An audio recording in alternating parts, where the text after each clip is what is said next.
Olá, boa tarde. Meu nome é Daphne e nós iremos falar sobre concentração e desconcentração industrial.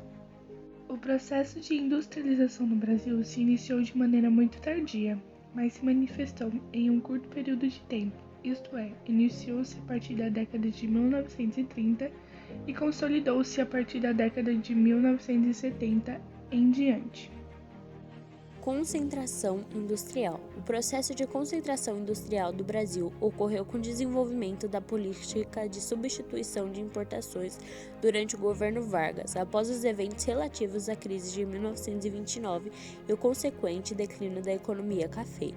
Assim, graças às estruturas de transporte e comunicação existentes e também ao maior poder político e econômico das elites do eixo, São Paulo e Rio de Janeiro, a maior parte das indústrias ergueu-se nessa região, enfraquecendo a produção têxtil e alimentícia na região Nordeste durante o governo JK.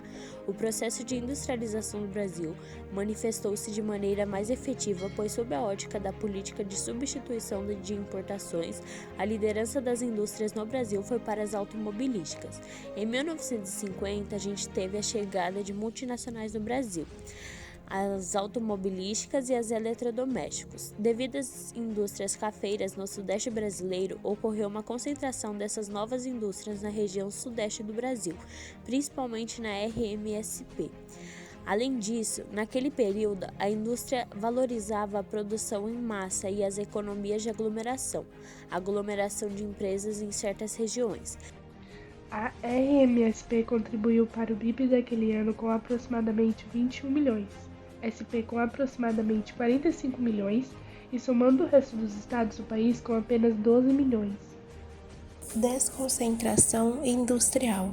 O processo de desconcentração industrial ocorreu a partir de 1980 e foi o momento pelo qual as indústrias que se localizavam na RMSP, que é a região metropolitana de São Paulo, passaram a se deslocar para o interior. A desconcentração industrial começou com o poder político, querendo uma maior democratização.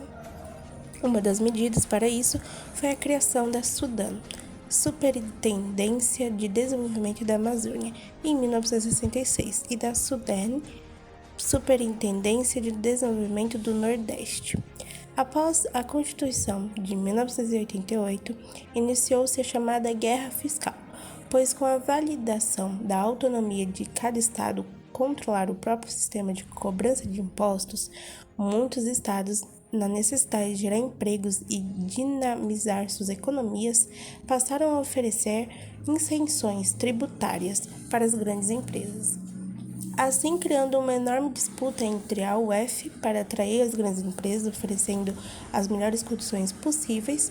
Por isso, as empresas adotaram um sistema de disjunção produtiva, onde a gestão da empresa permanece em São Paulo, porque o setor financeiro está mais organizado, e as atividades produtivas para o interior, onde o custo de produção era bem menor.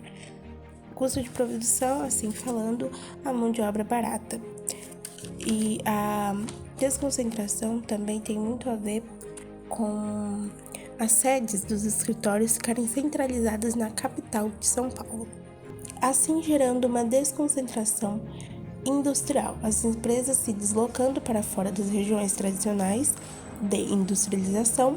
Logo, com os avanços tecnológicos, as empresas não precisam mais de aglomeração industrial, pois como o complexo cafeeiro permitiu-se criar um sistema ferroviário que facilitou muito o transporte de produtos, principalmente para exportações. Com o passar do tempo, tivemos mais avanços e agora já temos as rodovias, aviões, tornando muito mais fácil a distribuição de produto pelo país e até mesmo para fora dele, como as exportações. Porém, São Paulo não deixou de se industrializar, apenas houve uma diminuição da industrialização na região sudeste. Além disso, São Paulo ainda é uma grande capital de modernização produtiva.